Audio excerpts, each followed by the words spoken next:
Berekti signifie bienvenue en Amérique. L'Amérique, c'est une langue parlée en Éthiopie et en Érythrée.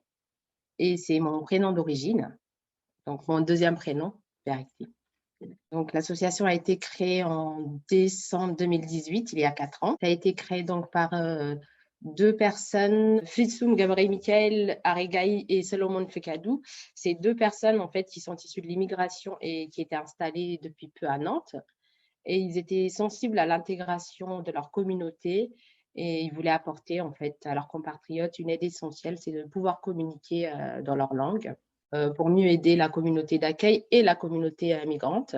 Berekti est basé à Nantes au Solilab. L'objet de l'association, c'est améliorer l'accueil et l'intégration des personnes exilées par l'interprétariat.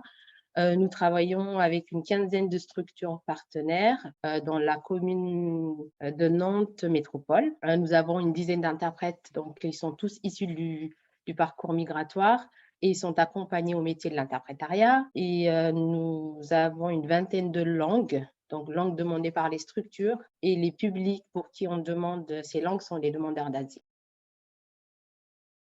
Du coup, je suis de formation chimiste. Je suis arrivée par hasard dans le social suite à l'évacuation du square d'Avier. J'ai travaillé en tant qu'animatrice auprès de l'association Annette Ferrer dans un des gymnases accueillant les exilés. Et justement, dans ces gymnases, j'avais remarqué que plusieurs communautés se côtoyaient d'origines différentes. Donc, soudanaises, érythréennes, éthiopiennes, afghanes, syriens, nigériens et c'est ainsi, en fait, j'ai compris que les besoins des diverses communautés migrantes du gymnase étaient les mêmes, donc la langue, la communication. Au départ, j'étais la présidente de Berekti, puisque je fais partie des créateurs de Berekti. Et ensuite, je suis devenue coordinatrice RH et je participe également au développement de Berekti. Je fais également l'interprétariat et la traduction écrite en langue amharique. Donc, cette langue qui est parlée en Éthiopie et en Érythrée. Je ne suis pas toute seule, bien évidemment, nous sommes 3 dans la coordination. Le chinois, il faut apprendre plusieurs caractères pour pouvoir parler cette langue. Du coup, je vais dire l'amharique, parce que c'est la langue que j'ai apprise, que j'ai réapprise, parce que c'était une langue que je parlais quand j'étais petite. Et je suis arrivée en France, j'étais très jeune et j'ai dû apprendre le français. Oui. Mais ensuite, j'avais oublié cette langue, je l'ai réapprise. Donc, du coup, pour moi, c'est l'amharique. Il y a 29 lettres. Pas très difficile dans le sens, par exemple, pour écrire, c'est très phonétique. La constitution d'une équipe d'interprètes, c'est le fait d'aller chercher des personnes qui parlent des langues rares et de les mettre en lien avec les structures accompagnatrices. C'est ma plus belle réalisation. C'est d'être en lien avec les interprètes, aller chercher les interprètes, pouvoir faire de l'interprétariat auprès des structures qui sont hors de la métropole nantaise pour que ces structures puissent avoir accès à l'interprétariat de qualité. Les structures qui sont reculées, ils n'ont pas forcément des interprètes en présentiel, ils ont des interprètes plutôt au téléphone. Donc nous, justement, l'objectif de Berekti, c'est l'interprétariat de proximité, donc les interprètes puissent aller directement auprès dans ces structures. C'est avoir aussi une grande diversité des langues. Par exemple, le tamoul, nous, on nous demande très rarement cette langue, donc du coup, on n'a pas d'interprète pour cette langue. Mais on les oriente souvent vers d'autres structures, justement, d'autres OK. associations d'interprétariat. Ce que j'appelle un départ difficile, c'est un départ sous des malentendus, par exemple. Nous avions une interprète, personne que je connaissais depuis des années. Le fait d'avoir travaillé ensemble, ça a été très difficile parce qu'il faut éviter de travailler avec des amis proches ou des connaissances. Donc du coup, c'est vrai que le départ, ça a été très dur parce qu'elle était là depuis le début de la structure. On ne se côtoie plus, quoi. Plutôt surtout un salaire fixe pour les interprètes quand ils ne font pas d'intervention d'interprétariat, par exemple dans le mois, pour qu'ils puissent avoir un salaire fixe.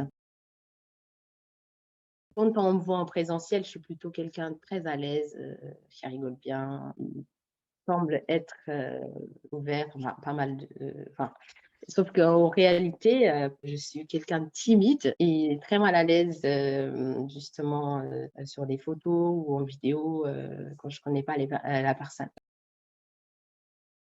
OK. Préserver ta vie privée, En fait, quand on commence une activité, on a tendance à passer moins de temps avec ses amis, sa famille et il faut se laisser un temps, pour soi et pour ses proches. Puisqu'au départ, on n'a pas un bureau où on travaille dans la journée, on rentre chez nous et on coupe, on a tendance en fait à mélanger les 2, à travailler même juste après manger et aussi, très important, ce que j'ai trouvé très important pour ma part, c'est le soutien de sa famille. C'est très important quand on crée quelque chose. Les parents aussi, surtout, aussi les parents.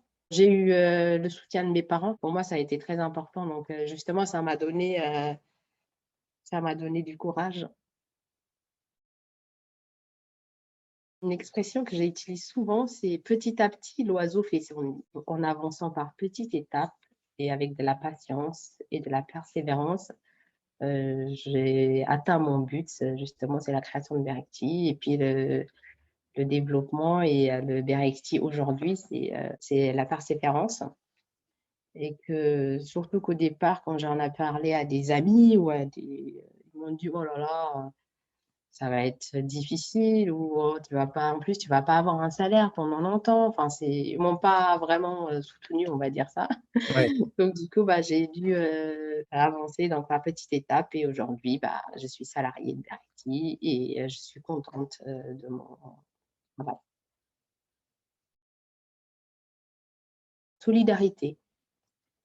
Parce que la solidarité, c'est une belle manière de vivre ensemble et c'est le contraire d'égoïste. Je trouve que le mot, il est beau, même au niveau sonorité, solidarité, le mot, il est très important pour moi. Voilà, Ah donc alors du coup, c'est réglé.